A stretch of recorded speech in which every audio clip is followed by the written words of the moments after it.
হযরত উরওয়া ইবনে মাসউদ রাদিয়াল্লাহু তাআলা আনহু বলেন, আমি পৃথিবীর অনেক রাজা বাদশার দরবারের মধ্যে আমি গিয়েছি। আমি কিসরা গিয়েছি, কাইসার গিয়েছি, নাজ্জাশী গিয়েছি, কিন্তু কোন রাজা বাদশার দরবারে এত বেশি আদব দেখি নাই, কোন রাজা বাদশার দরবারে এত বেশি তাজিম দেখি নাই। যত বেশি তাজিম আদব দেখেছি আমার নবীর দরবারে সাহাবায়ে কেরামদের মাঝে। জোরে বলুন সুবহানাল্লাহ। হযরত উরওয়া ইবনে মাসউদ রাদিয়াল্লাহু তাআলা আনহু কেমন আদব দেখলেন আমার নবীর দরবারে সাহাবায়ে কেরামদের মাঝে। হযরত উরওয়া ইবনে মাসউদ রাদিয়াল্লাহু তাআলা আনহু তিনি কেমন আদব দেখলেন, তিনি কেমন তাজিম দেখলেন, তিনি কেমন সম্মান দেখলেন। হযরত উরওয়া ইবনে মাসউদ রাদিয়াল্লাহু তাআলা আনহু বলেন, ওয়াল্লাহি ইয়ুতানাখাবু নুখামাতান ইল্লা কাদ ওয়াকাআত ফি কাফির রাজুল মিনহুম ফাদাল্লাকা বিহা ওয়াজহাহু ওয়া জিলদাহু।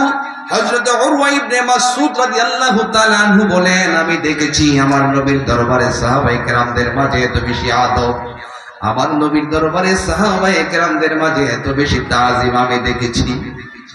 আমার নবী যখন সাহাবায়ে কেরামের মজলিসের মধ্যে আল্লাহর হাবিব সাল্লাল্লাহু আলাইহি ওয়াসাল্লাম আমার নবী যখন সাহাবায়ে কেরামের মজলিসের মধ্যে যখন থুতু মুবারক নিক্ষেপ করার জন্য ইচ্ছা পোষণ করত, আমার নবী যখন থুতু মুবারক নিক্ষেপ করার জন্য ইচ্ছা পোষণ করত, আমার নবীর সাহাবায়ে কেরামদের এত আদব, আমার নবীর সাহাবায়ে কেরামদের মাঝে এত বেশি প্রেম দেখা যায়।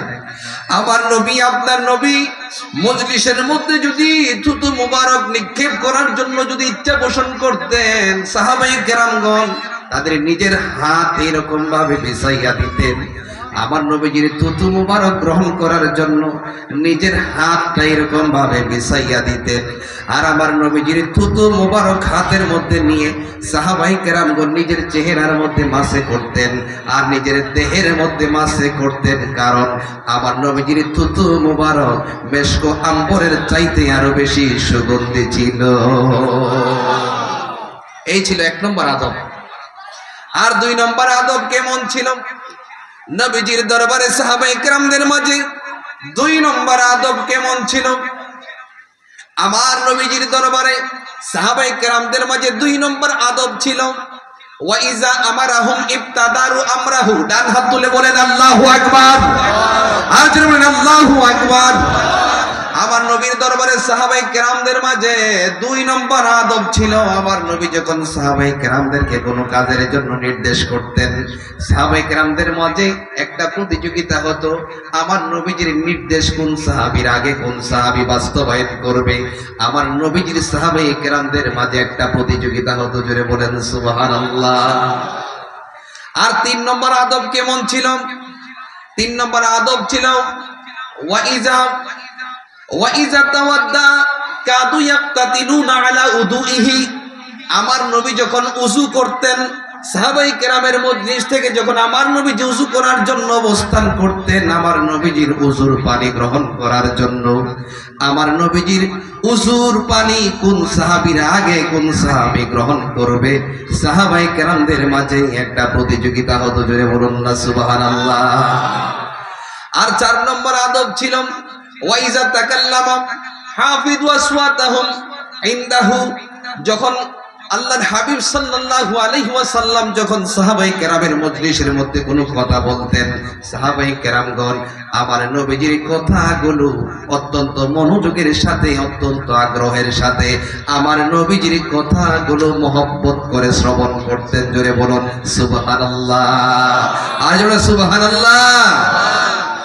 মরণে চেহারা মোবারক দেখিও, মরণে চেহারা মোবারক দেখিও, কাছে বসে কালিমাটা পড়িয়ে দিও, আখা কাছে বসে কালিমাটা পড়িয়ে দিও। বলেন না, খারাপ লাগতেছে বাজান?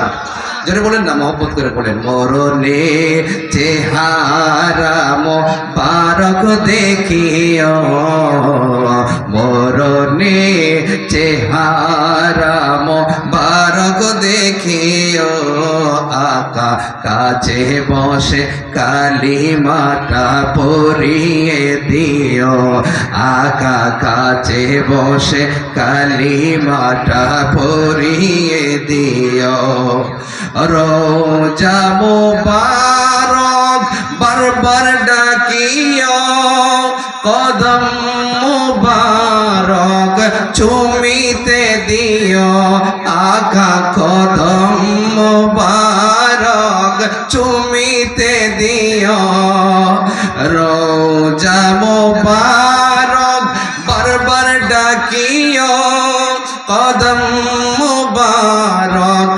চুমিতে দিও আকা কদম মোবারক চুমিতে দিও রুহটা বের হতে হাসিটা দিও আকা রুহটা বের হতে হাসিটা দিও তোমার মোবারক হাত আমার কপালে দিও মরণে চেহারা মোবারক দেখিও আকা মরণে চেহারা মোবারক দেখিও আকা কাছে বসে কালিমাটা পড়িয়ে দিও আকা কাছে বসে কালিমাটা পড়িয়ে দিও আবু বকর ওমর ওসমান হতে পারি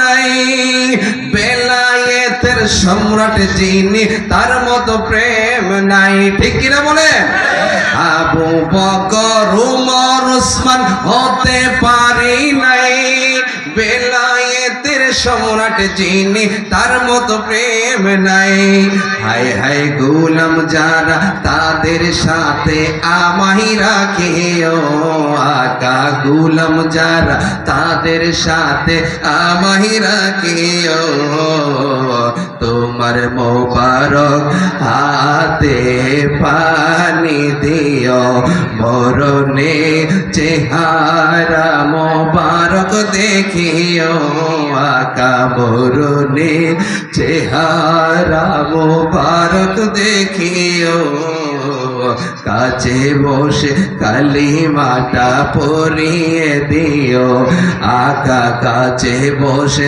কালিমাটা পড়িয়ে দিও ওই নবীর মহব্বত দরকার আছে কি নাই আর যেরকম আছে না নাই